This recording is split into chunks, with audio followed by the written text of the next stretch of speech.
Come thrifting with me.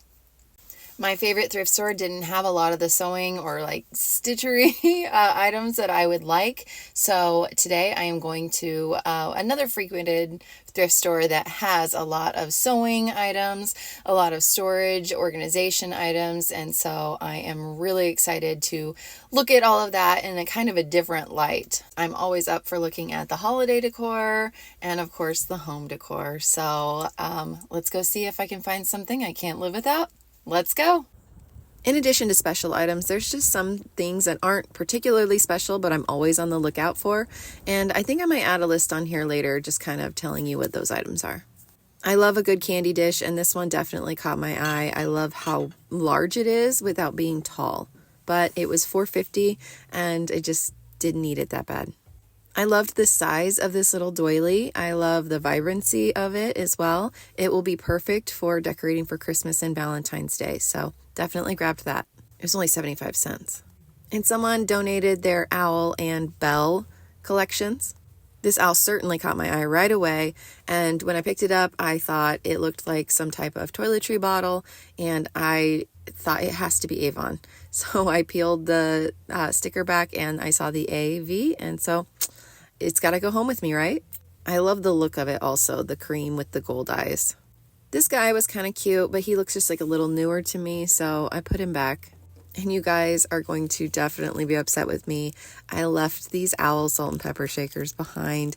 I know, I just went over it over and over again in my mind. They don't really fit my kitchen's theme, and the kitchenette already has salt and pepper shakers, so I left them. This little rabbit bell caught my eye. I thought it was really cute, and of course I did, because once I flipped it over, it was 90s Avon. But basically, I was just caught up on $3. I thought it would be cute for an Easter decoration, but since Easter's over, I couldn't talk myself into it. I also like this Currier and Ives seeing bell, but it was $5, so had to pass. I have a lot of bells already for decorating, especially brass ones, so I wasn't particularly interested in a bell, but I thought if I found one that was cute, I could put on my trinket shelf, I would get it.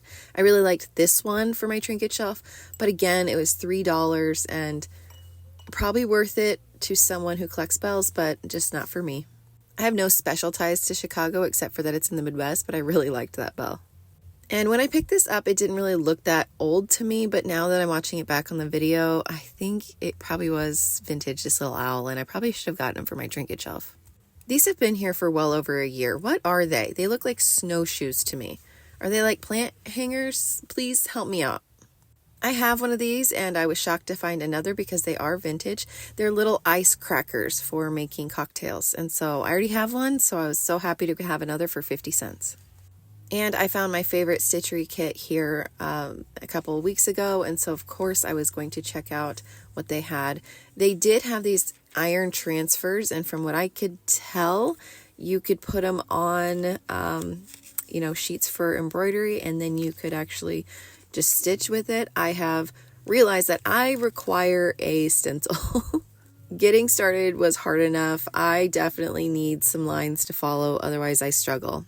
So I found this little, different types of pictures of hand embroidery patterns, and I was debating it for a while, and then I found some sheets to put into my embroidery hoops, which make it so easy. I also found a complete kit. I just didn't love the picture of the little boy next to the tree, so I did leave that for $2. But I found some more sheets for my embroidery hoop, and that's when I decided, you know what, I'm going to get the iron-on and then see if it works like a stitchery kit. Besides, the iron-on kit was 10 cents, so what am I really out? I moved on to look for scissors and a way to store my needles, and honestly, this stuff was just kind of picked over compared to usual. I guess I could store my needles that way in a prescription bottle. So I was a little bummed. I've been here and they've had such wonderful things, and I just didn't need it at the time. So now I'm really just sad about it.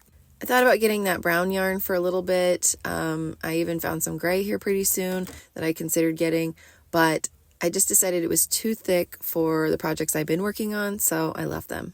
I really liked this container, and it's sectioned off, so that would be great for storing stuff, but it wouldn't latch anymore, so I had to pass. I've been looking for another one of these. I've put it in my cabinet to help put Easy Max on it. And then I've been looking one to put over our printer for copy paper. So I grabbed that for sure. I was approaching 5 minutes of video, so go ahead and go check out part 2.